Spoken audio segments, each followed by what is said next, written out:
ବୁଝିବେନି ତ ଆଉ କଣ ପିଇବେ? ପିଇକି ତ 8 ଦିନ ଭିତରେ ସେ ଟଙ୍କା ସବୁ ସାରିଦେଲୁ। ଏବେ ଜିଦ୍ କରି 50,000 ନେଇଗଲା। ଆଉ ସେଇ ଟଙ୍କାରେ ଘରକୁ ଫ୍ରିଜ ଗଡରେଜ କେତେ କଣ କିଣି ଆଣିଛୁ। ଆରେ ଯା ଦେଖିବି ଯା। ମୋର ସେ ସବୁ କିଛି ଦରକାର ନାହିଁ। ଘରେ ପୁଣି ଟିଭି ଫ୍ରିଜ ଗଲେ ଆରେ ସେଇ କଥା ପଚାରିଲାରୁ ମତେ କହୁଛି ତମର କିଛି ଜାଣିବା ଦରକାର ନାହିଁ। ବଡ ଭାଇ ତ ତୁ ନିଜେ ପଚାରିବୁ। କଣ ପଚାରେ ମତେ? ମୁଁ ତ ସେ ଟଙ୍କା ଗୁଡା ଖାଇ ଯାଇନି। ଆଉ ତମ ଭଳିଆ ମଦ ପିକି ମୁଁ ଉଡାଇ ଯାଇନି। ଜିନିଷ କିଛି ଆଣିଛି। ଆରେ ଘରେ ଏସବୁ ଜିନିଷର କଣ ଆବଶ୍ୟକ ଥିଲା? ଆରେ ଛିଣ୍ଡା କନ୍ଥା ଛିଣ୍ଡା ମସିନା ତ କାଳକ କଟିଗଲାଣି। ତୁ ଆଜି ଘରକୁ ଟିଭି ପରମ ନେଇ ଆସୁଛୁ।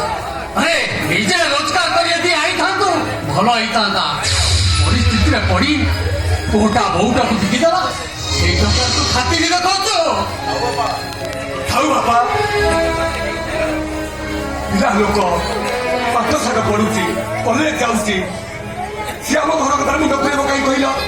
ସିଏ ତ ଟଙ୍କା ଗୁଡା କାହାକୁ ଦେଇଦେନି। ଆମ ଘରକୁ ଜିନିଷ ଆଣିଛି। ତମେ ତାପରେ ଏମିତି ବିରକ୍ତି ହଉଛ କାହିଁକି? ଆଉ ଟଙ୍କା ସରିଗଲା ଇଏ ଅଛି ଆଉ କାହାକୁ ବିକିବୁ? ସେତେବେଳେ ଆମ ଦେଖାଯିବ। ସେତେବେଳେ ତମ ବିବେକଟା ଚାକିରି ପଇସା ଥିବ। ଆମେ ଦି ଭାଇ ସାଙ୍ଗ ହେଇ ଆଜି ରୋଷେଇ କରିଥାଉ। ଆମେ ସମସ୍ତେ ମିଶିକି ଖାଇବା। ନା କଥା କଣ ଭାଇ? ଆଜି ମୋ ସାଙ୍ଗ ଆଜି ଆମ ଘରକୁ ବୁଲିବାକୁ ଆସିଛି। କେତେ ବଡ ଘର ତାଙ୍କର। ସେ ଆମ ଘରକୁ ଦେଖିକି କଣ ଭାବିବେ କହିଲୁ? ସେଇଟା ଇଏ ଟଙ୍କାରେ ସବୁ ଜିନିଷ କିଣି ଆଣି ଘରଟା ମୁଁ ସଜେଇ ଦେଇଛି। ଆଚ୍ଛା ଭାଇ, 2-4 ଘଣ୍ଟା ପାଇଁ ବାପା ଆଉ ତମେ ଏ ଘରୁ ବାହାରିଗଲେ କେମିତି ହୁଅନ୍ତା? ଭଲ କଥା କହୁ। ତୋ ସାଙ୍ଗ ଆସିବ ବୋଲି ଆମେ ଘରୁ ବାହାରି ଯିବୁ। ଆରେ ତୋ ଭଳି ତୋ ସାଙ୍ଗ ଗୋଟିଏ, ମୋର ବି ଗୋଟିଏ ପୁଅ। ଆଉ ଆମ ଆଗରେ ବାପ ଭାଇ ଡାକିବାକୁ ଘୃଣା ଲାଗିବ ବୋଧେ। ଏଟା କହିଆ କାରଣ ମୋ ବାପ ଗୋଟେ ମଦୁଆ। ମୋ ଭାଇ ତା ସ୍ତ୍ରୀକୁ ବିକି ଦେଇଛି ଜାଣିବନି। ମୋ ସାଙ୍ଗ ଯଦି ଜାଣେ ସିଏ ମତେ ଘୃଣା କରିବ। ଘୃଣା ସେ କୋଉ ଯାଇଥାଏ ଘର ଝିଅ ନୁହଁ।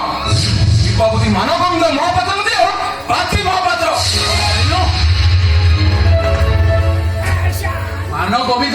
ମାନଗୋବିନ୍ଦ ବାବୁଙ୍କ ଝିଅ ଆମ ଘରକୁ ଆସିବ କାହିଁକି? କଣ ପାଇଁ ଆସିବ ସିଏ? ଓ ବାପା, ତୁମେ କାହିଁକି କାହା ଉପରେ ଚିନ୍ତା କହିଲ? ତା କଥା ତ ରାଜି ହେଇଗଲେ କଥାଟା ସରନ୍ତା।